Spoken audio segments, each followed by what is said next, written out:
Hello, my name is Bridget and I am from the Lake County Public Library Dyer-Sherrillville branch. Today I am going to be sharing with you my first middle school chapter book tasting, which is meant for more mature middle school readers. It is an ebook that is available on Overdrive and it is called Al Capone Does My Shirts, A Tale From Alcatraz by Gennifer Choldenko, who is a Newbery winning author, and it was published by Puffin Penguin Young Readers Group. It is the first of a series of 4 books, and it is set during 1935 on Alcatraz Island, in which the guards and employees who work at the penitentiary on the island also lived with their families on the island. And 1935 was a Depression year in which families were facing unemployment and financial hardships, kind of like today. And the island's village was considered to be safer than the nearby San Francisco city. And it also cost less money to live on the island for the employees than it did to live in the city. And the other benefit for the families and guards to live on the island was that if something were to happen in the penitentiary, that the guards would be right there, close by, to help put down any kind of uprising that would take place. And the author interviewed some of the children and inmates who lived on Alcatraz and shared their stories at the end of the book. The author also goes into a little bit of detail in the beginning about how she came up with some of the characters, such as Natalie, who is not the main character, but she is the sister of the main character, and she has some special needs that were similar to what the author's own sister had. And the focus is on Natalie's brother Moose, who is 12 years old, and they both moved recently to the island from Santa Monica.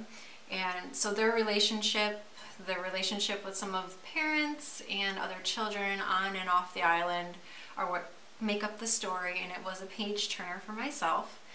It has a Lexile of 600 and the AR level is 3.5, and there are 7 AR points. On the website for AR it was rated as 3.5 stars out of 4.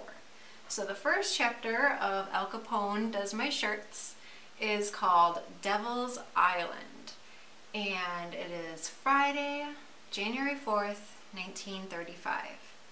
Today I moved to a 12-acre rock covered with cement, topped with bird turd and surrounded by water. Alcatraz sits smack in the middle of the bay, so close to the city of San Francisco I can hear them call the score on a baseball game on Marina Green. Okay, not that close, but still. I'm not the only kid who lives here. There's my sister, Natalie, except she doesn't count, and there are 23 other kids who live on the island because their dads work as guards or cooks or doctors or electricians or the prison like my dad does, or electricians for the prison like my dad does. Plus there are a ton of murderers, rapists, hitmen, conmen, stick-up men, embezzlers, connivers, burglars, kidnappers, and maybe even an innocent man or two, though I doubt it. The convicts we have are the kind other prisons don't want. I never knew prisons could be picky, but I guess they can. You get to Alcatraz by being the worst of the worst, unless you're me. I came here because my mother said I had to. I want to be here like I want poison oak on my private parts. But apparently nobody cares, because now I'm Moose Flanagan, Alcatraz Island boy. Also my sister can go to the Esther P. Marinoff School, where kids have macaroni salad in their hair and wear their clothes inside out. And there isn't a chalkboard or a book in sight. Not that I've ever been to the Esther P. Marinoff, but all of Natalie's schools are like this. I peek out the front window of our new apartment and look up to see a little glass room lit bright in the dark night. This is the Dock Guard Tower, a popcorn stand, stilts, where somebody's dad sits with enough firepower to blow us all to smithereens. The only guns on the island are up high in the towers or the catwalks, because one flick of the wrist and a gun carried by a guard is a gun carried by a criminal.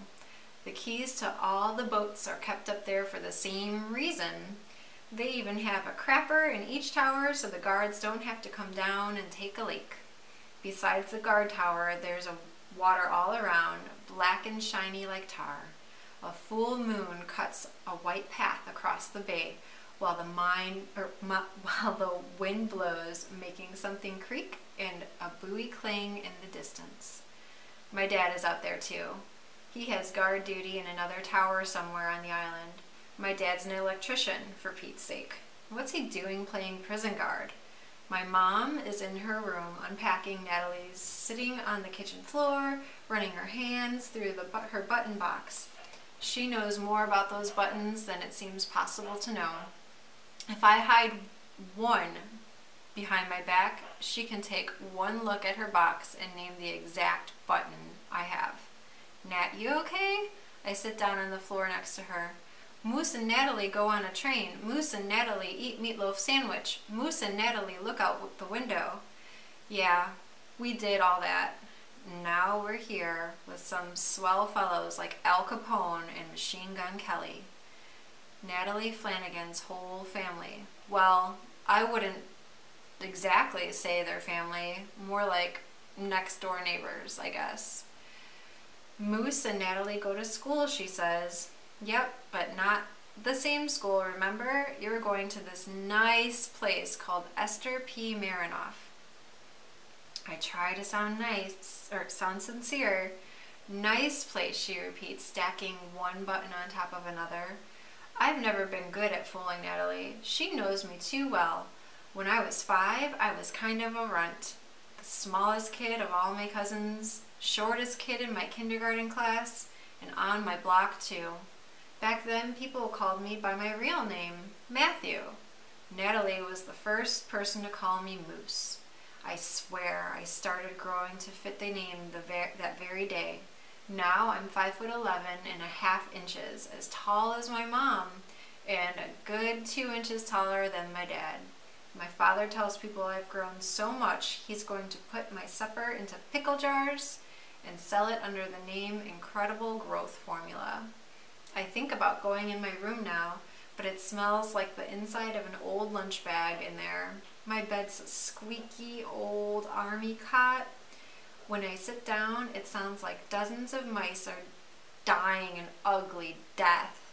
There's no photograph in this apartment, no washing machine, no phone. There's a radio cabinet, but somebody yanked the workings out. Who gutted the radio anyway? They don't let the criminals in here, do they?